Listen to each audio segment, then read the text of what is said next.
Good morning. We're here today with Timothy Ferriss, who's the author of a new book called The 4-Hour Workweek. Timothy is the CEO of a multinational company and a guest lecturer at Princeton.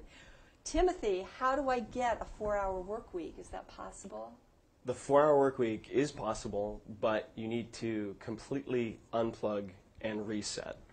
And the reason that's necessary is because there's an epidemic, and I do mean epidemic in this country, of information abuse and information addiction, where people have come to believe that checking email 200 times per day, having a BlackBerry to your head or in your hand while you're at dinner or on the subway or in your car or with your friends is the path to becoming more productive and more successful. You mean it isn't? It isn't, because giving everyone around you, every person in the world, immediate access to you is inviting interruption and inviting minutia to completely invade your life, which is happening to everyone. Did it happen to you? It did happen to me. I had no intention of writing this book, but from 2000 to 2004, I was working at startups in Silicon Valley. I started my own. I was CEO, and I worked from 7 a.m. to 9 p.m. every day. I checked Outlook, hitting send receive 100 to 200 times per day, like a rat with a cocaine pellet dispenser. Slept under my cubicle, sent emails on Thanksgiving to prospects. It was a depressing scene, and it's a very, unfortunately, common scene. And I think everyone is at a point of overwhelm. There is more information than we can possibly organize. Time management is dead. Well, how do you turn that around? The way you turn it around is you have to completely unplug and reset. That means that you need to take a step back, forget about what people expect you to do, forget about what's popular, and really look at what works and what is consuming your time. So there are 4 steps.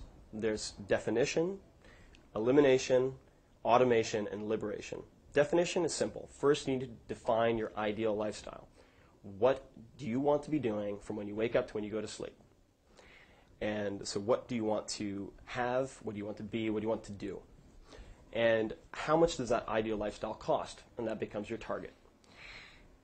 Elimination is simple. It's getting rid of everything, all the static, all the noise, all the interruptions, all the micromanaging, all the people possible that interfere with getting you to that ideal lifestyle. The third, automation, is about taking the few remaining tasks that are important but time-consuming and either delegating, automating, or somehow outsourcing them. So in my particular case, I have an army of MBAs in India, about 25 of them who work for $4 an hour and take care of tasks that would otherwise consume hundreds of my hours.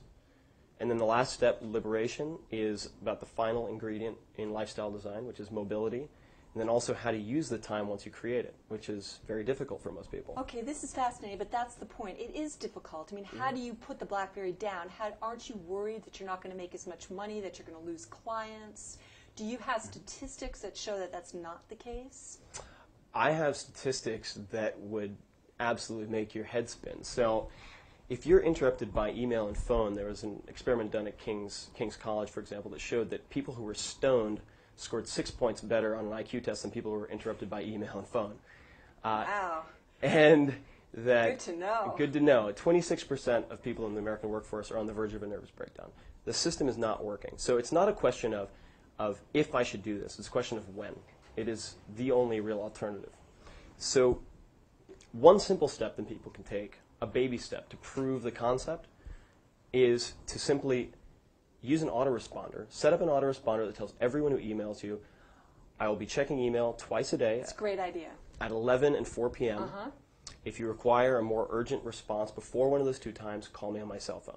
Okay, if I start losing customers, I'm going to call you, Tim. You can call me. Okay. What's going to happen, instead of losing customers, is you'll get more done in the next 48 hours than you would in the next 2 weeks. Well, I appreciate this, and I look forward to my 4-hour work week. Thank you very much. You're very welcome.